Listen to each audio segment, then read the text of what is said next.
Hey guys, Dark Prometheus here. We're in week 6 of our Madden 18 franchise. It is our bye week here, as you can see. So we'll look into the stats, and so far the Bengals are one of numerous teams that are 4-1. The biggest shocker being the Mitch Trubisky-led Chicago Bears. As we look through here, the Patriots 3-2, the Broncos 3-1. We have 4-1 in the NFC North with 3 teams there. But a lot of 3-2 teams. So looking here with the last teams are the Steelers and the 49ers. Steelers being our next opponent, and obviously one in our division. The stats, however, this year without Andy Dalton, who had a 2-4 touchdown to interception ratio. On the other hand, it was all about McCarron after week 1. Who has an 8-4 touchdown to interception ratio. For receiving, of course, J.J. Green, 538 yards, but 107 per game with 3 touchdowns. But Ross has come out with 4 touchdowns and not as many big plays, but he's really been working in that slot. Defensively, though, Vincent Ray has been the biggest influence, our middle linebacker, as it should be.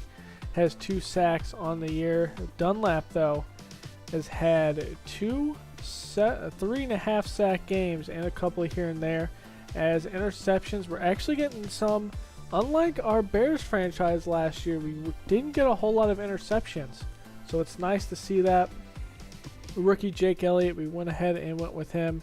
And then Huber has 6 inside the 20 punts, and that's big there, but no return for a touchdown, even with the track star. So looking throughout, I know some of these stats don't show up, so that's why we went through ours first, with Aaron Rodgers leading the league in yards, with touchdowns as well. Interceptions wise, though, it's going to be Carson Wentz. He has 4-9 touchdown to interception ratio, and then Peterman, who we weren't able to victimize that much last game. But McCarron has been beat up the most with 20 sacks, with Jameis Winston taking that 19 spot. For rushing, LaShawn McCoy, 523 yards. He's had some big games. He's averaging 104 yards a game. Not many people even close to him. But Theo Riddick, rushing touchdowns with 9. So not getting the ball as many times or have as many yards, but it must be that passing game over there. As we look at the yards, receiving yards here, as looks like AJ Green was 5th in this one. For passing touchdowns, though, it'll be Gourday with that. And on defense, we won't see our interceptions or sacks or fumbles or anything like that here.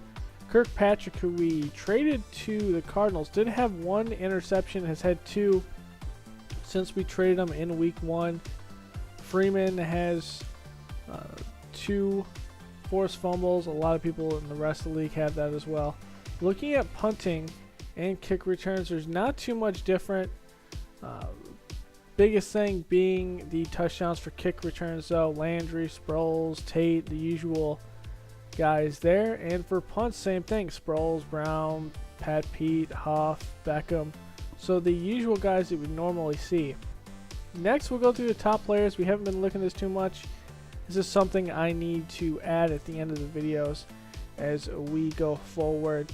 As we see here, we're having not the greatest rushing yards per se, as we saw some of our player rankings, but going through each week here, I believe we didn't have anyone even come close. Jared Odrick's over on the Bears now, but going to the next episode, we will go to Heinz Field in Pittsburgh to take on the Steelers. This is a big division game. This will allow us to be 2-0 inside the division. Our injury report for us will be Denard 1 more week. And I will see you guys next time. Go ahead, comment, like, subscribe, and I will see you in the next episode. Later, guys.